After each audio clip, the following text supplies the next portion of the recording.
ஆரம்பமே அதிர்ச்சி 84 தொகுதிகள் கேட்கும் பாஜக தேவையில்லாமல் சிக்கிக்கொண்ட எடப்பாடி பழனிசாமி. அதிமுக பாஜக கூட்டணி சமீபத்தில் உறுதி செய்யப்பட்டுள்ள நிலையில் அடுத்த கட்டமாக தொகுதிகள் பிரிக்கும் பேச்சுவார்த்தை நடந்து வருவதாகவும், அப்போது பாஜக 84 தொகுதிகள் கேட்டதை பார்த்து எடப்பாடி பழனிசாமி அதிர்ச்சியடைந்திருப்பதாக கூறப்படுகிறது. அதிமுக பாஜக கூட்டணியில் தேமுதிக, பாமக உள்ளிட்ட கட்சிகள் வரும் என்பதால் அந்த கட்சிகளுக்கும் தொகுதிகளை பிரித்து கொடுக்க வேண்டும். அவ்வாறு இருக்க பாஜகவுக்கு மட்டும் 84 தொகுதிகள் எப்படி கொடுக்க முடியும்? தேவையில்லாமல் பாஜகவுடன் கூட்டணி அமைத்து விட்டோமோ என்ற எண்ணம் அளவுக்கு எடப்பாடி பழனிசாமி அதிருப்தியில் உச்சத்திற்கு சென்றுள்ளதாக கூறப்படுகிறது.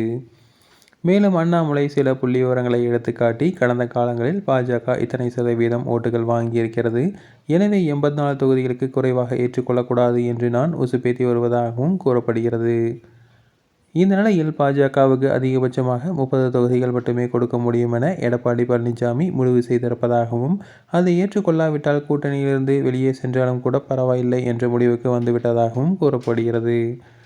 இந்த நிலையில் இதுகுறித்து பேச்சுவார்த்தை நடந்துள்ளதாக, விரைவில் நயினா நாகேந்திரன் டெல்லி செல்ல இருப்பதாகவும், டெல்லியிலிருந்து அழுத்தம் கொடுத்து அதிகபட்சமாக 50 தொகுதிகள் வரை பெற்றுக்கொள்ள பாஜக திட்டமிட்டுள்ளதாகவும் கூறப்படுகிறது. ஆனால் இது அதிகாரப்பூர்வ தகவல் எதுவும் வரவில்லை. என்ன நடக்கிறது என்பதை பொறுத்திருந்து பார்க்கலாம். தொடர்ந்து இதுபோன்ற செய்திகளுக்கு எங்கள் சேனலை சப்ஸ்கிரைப் செய்வோம்.